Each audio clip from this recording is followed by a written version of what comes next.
possibility of the range being launched here. It's sort of half true. It's not a press conference. It's not about his underwear. It's not true. You should get hold of Scotland's top legal watchdog. Yes, we've seen this. Yeah. He's been.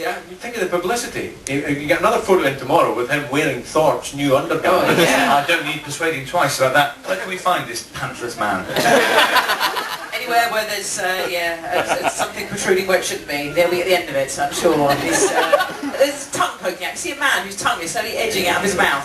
He's about to do it. I've only just noticed the little line that they've got here for more on this. Guilty as charged. They've been waiting a long time. Well done. Hats off to the Sun for They that. haven't even made a joke about briefs either. It's nothing about that. It's very, very poor, I have to say. Very, very poor. So where are you off to next, Mark? This is obviously a pivotal point in the morning's proceedings, but there's much more to come. So what's the next landmark? Well, we're on a bus at the moment. We've just got off. We've got a bus, thanks to our first group who've kindly given us a bus and a driver. Otherwise, it wouldn't be much use having it. What were the false pretences under which you managed to get a bus? We actually did this genuinely. Right? We didn't hijack it or anything. The bus is taking us to Craig Miller, where we're going to plant 30 trees to save the planet. Yeah. So. And after that, we're coming back to Sea Soko, which is where the old gilded balloon used to be before it burnt down purely by accident. And we'll spend the rest of the day there, I think. But we'll also be doing a couple of other sort of expeditions. For example, we're going to Waterstones at one point, because I've got a book to launch. And they said you can bring your audience, but I don't think they envisage having so many. No. Have you lost any? Have any of them? Not, do you mean death or just indiscriminate? We've lost far fewer than you might expect. At the start I asked, is anyone planning to stay for the whole thing? And 71 people said they were. Right. And of those, last time we did the roll call, 67 were still here. So we've lost remarkably few people.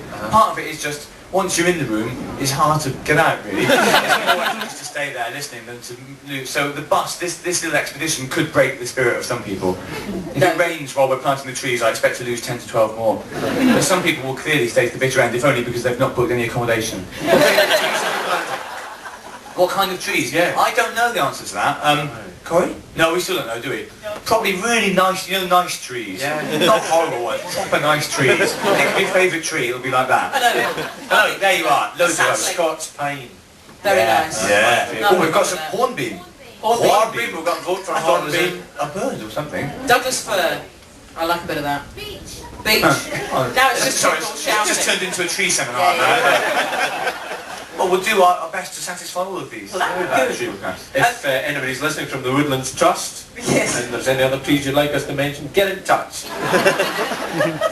Mark, I take my hat off to you. I admire what you do. You got a big prize and a pat in the back from the Fringe last year for your 36-hour marathon thing for the spirit of the Fringe. I mean, encapsulating what the Fringe is all about, because it's something that's changed over the years. Take my hat off to you for that, and for giving up your one day off. You know, that you don't have a 1 hour gig to do, you decide to do 24 hours. It's kind of a day off. It's just a more strenuous day off than you might have, yeah. Looking back, I could have just gone fishing or something. I think the audience are the people who deserve more admiration, really, because for me it's kind of just sort of an ego trip, but for the audience it's just a pitiful long ordeal. Let's give Mark Watson and his audience a round of applause.